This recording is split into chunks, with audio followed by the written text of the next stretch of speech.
Thank all of you for coming out tonight and happy Halloween. I should say that the reason I'm sitting down here is about 9 years ago, I broke all my lumbar vertebra. It gets worse, and then they tried to operate to stabilize it, and like 2 days after I was released from the hospital, I was back in the hospital in the ICU and spent like a month in the hospital and 3 months learning how to walk again. So things like stairs and stuff like that I don't do great with, so I beg your forgiveness.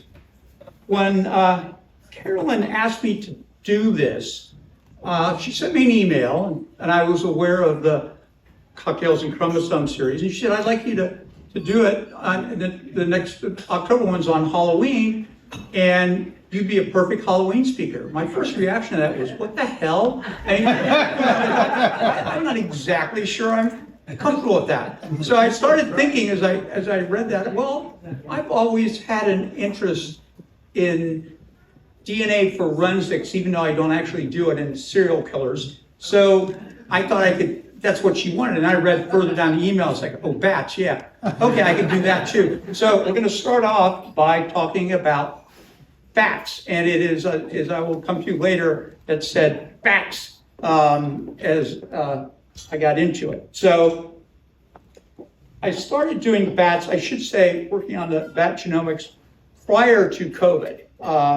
And we finished the project during COVID. So the world in regard to bats changed dramatically in those few years. So my interactions with bats have changed over the years, multiple interactions. First one was the original Dracula movie, which I saw when I was a kid and scared the hell out of me. And then, I've seen a bunch since then, but that was the one that really, really scared me initially. And then I had a minor childhood trauma, although trauma maybe isn't minor when it's childhood. I had, when I was around 10, I guess, 10 or 11. Thank you. 10 or 11, we had just moved to Cincinnati, where I'm actually from, but we had moved away and moved back. And my dad had left me in the car while he ran into a store. We were on a side street, and I looked out the window, and there's a bat hanging out from a sign, like that Coca-Cola sign in the back. And so I rolled up the windows, and I was really afraid of this thing. It was daylight, but and my parents were really upset by it and trying to call the police to report the bat and that, and we were new in town and no one knew how to do it.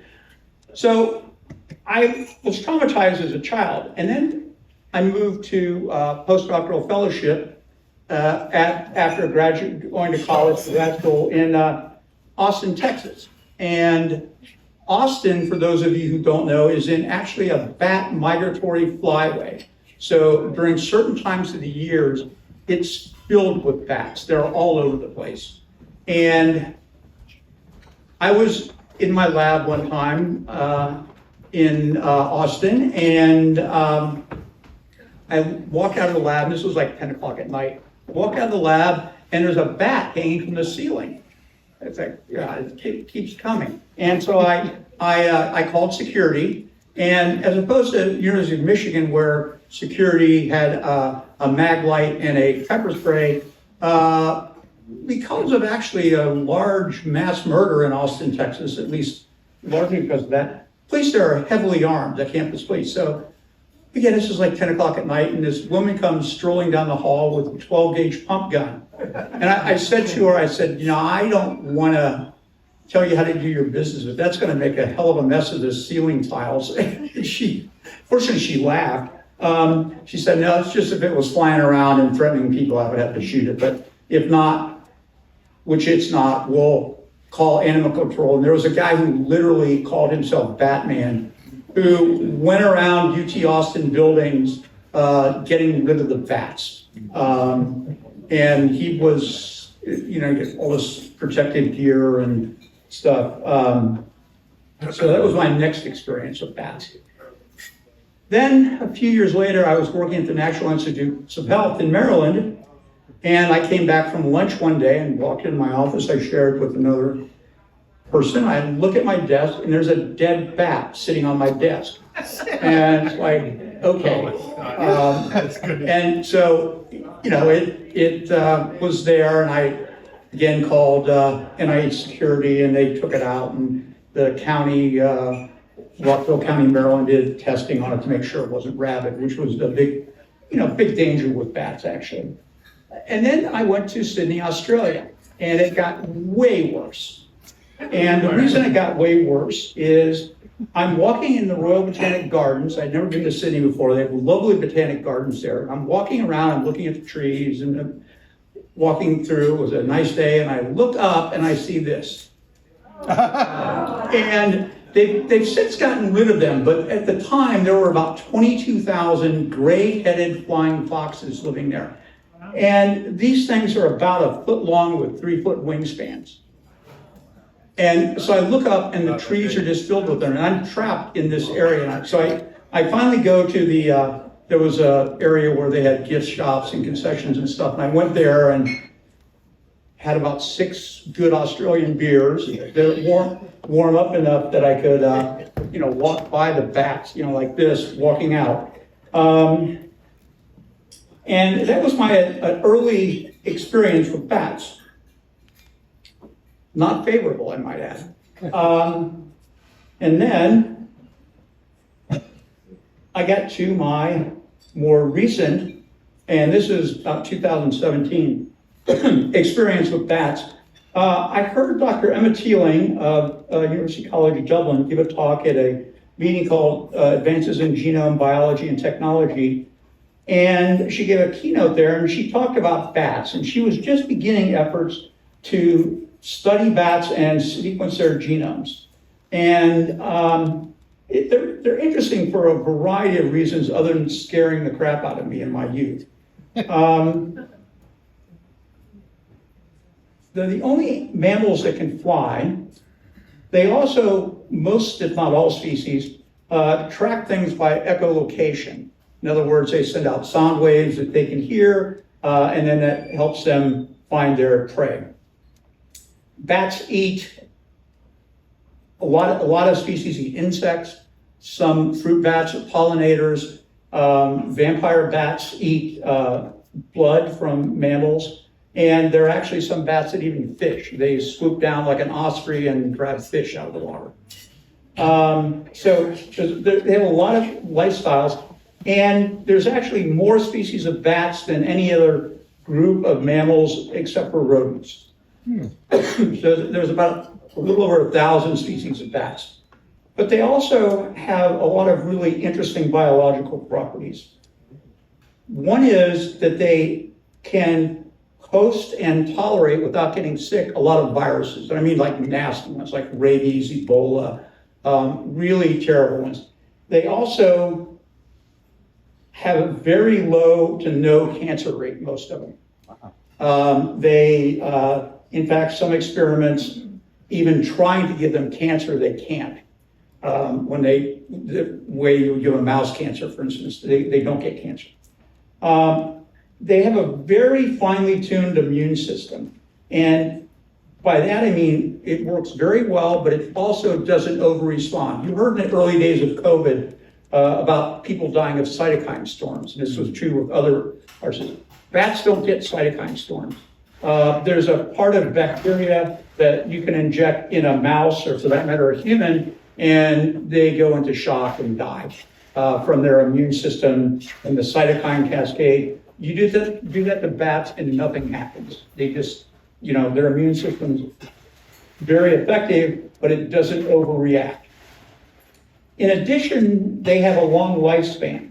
When I first saw those bats, when I was 10 years old, that bat, I could care less about a long lifespan. Now I'm kind of interested in it. So we started thinking about this, and there's a woman named Sarah Oppenheim, who I teach a course and have since 1995 with a few years off here and there on DNA sequencing every year at the lab. And one of our students around 2008 was a woman named Sarah Oppenheim, who works at the American Museum of Natural History.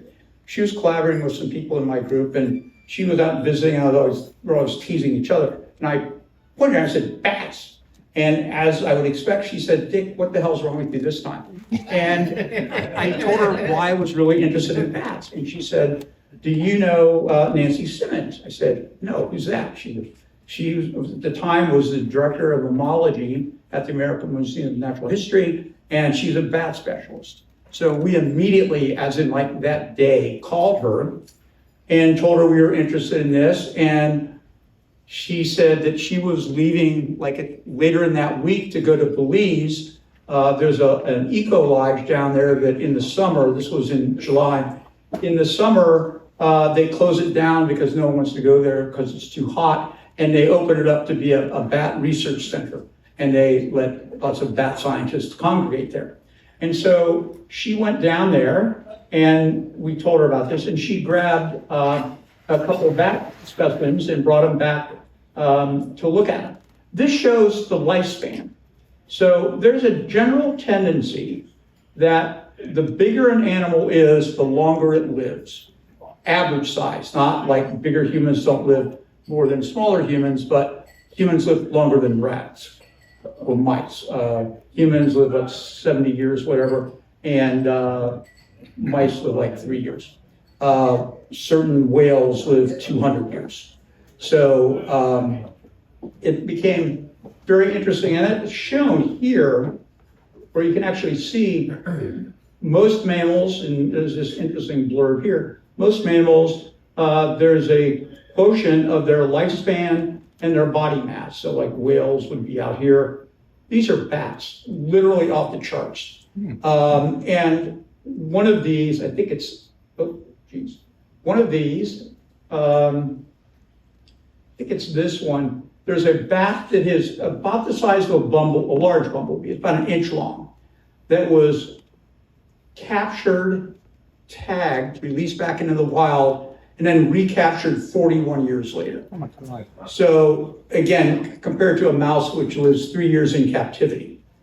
There's things that, there's differences in predation. Like a mouse is a lot more likely to be grabbed by a fox than a bat is, because bats can fly and stuff like that. But they generally live really, really long time, partially at least because they don't have a lot of the things that kill other mammals, like they're less susceptible, at least possibly completely not susceptible to many viruses, and they don't get cancer very much at all. Nancy Simmons, who's been studying bats her entire life, said that, and trapping in the wild, she said she has never found one in the wild that had cancer, and she's dissected hundreds of them.